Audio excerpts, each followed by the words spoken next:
साताराच्या कराड आणि पाटण तालुक्यात पावसानं विश्रांती घेतली। यामुळे कोयना धरणातून होणारा विसर्ग आता बंद करण्यात आला। यावेळी पाण्यामुळे शेतकऱ्यांच्या शेती पिकाचं मोठं नुकसान झालं। या संपूर्ण परिस्थितीचा आढावा घेतलाय आमचे प्रतिनिधी शशिकांत सूर्यवंशी यांनी। पाहूयात।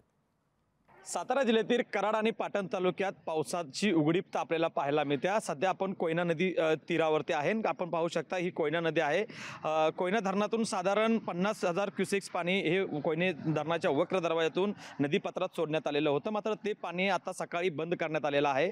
पूर्णतः बंद झाल्यामुळे आता पायथा विद्युत ग्रहामार्गे 2100 क्युसेक्स पाण्याचा फक्त विसर्ग आहे तो सध्या कोयना नदीपात्रात आहे। यापूर्वी जो पाऊस पडत होता त्यामुळे कोयना धरणातून पाणी सोडण्यात आलेलं होतं। त्यामुळे नदी शेजारची जी शेती आहे ही शेती पूर्णतः पाण्याखाली गेली होती। साधारण 8 दिवसापेक्षा जास्त दिवस ही नदी क्षेत्र जे होतं ते पाण्याखाली गेलं होतं। आता सध्या आपण आल्यानंतर जर ते चित्र पाहिलं तर या ठिकाणी आपल्याला सकल भागामध्ये पाणी साचलेलं एकंदरीतच आपल्याला पाहायला मिळते। त्यामुळे हे पाणी असंच साचून राहणार आहे। त्यामुळे याच्या खाली जी केलेली शेती आहे ती पूर्णतः कुजून ती नष्ट होण्याच्या मार्गावरती आहे। याच्यामुळे शेतकऱ्याचं मोठ्या प्रमाणात नुकसान होणार आहे। तर दुसरीकडे जर आपण पाहिलं तर या परिसरामध्ये ऊस, नाचणी, भात या पिकांचं मोठ्या प्रमाणात उत्पन्न घेतलं जातं आणि नदी शेजारच्या शेतीला याचा मोठा फटका बसलेला एकंदरीत आपल्याला पाहायला मिळतंय। पावसाने उघडीपता घेतल्यानंतर हे संपूर्ण जे चित्र आहे ते आपल्याला पाहायला मिळतंय।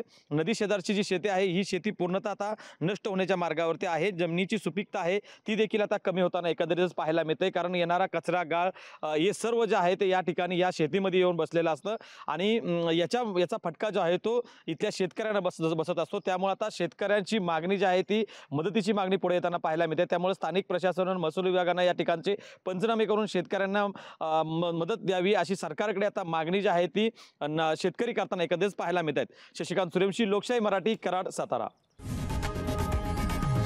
लोकशाही मराठी ऐका, पहा, जागरूक रहा।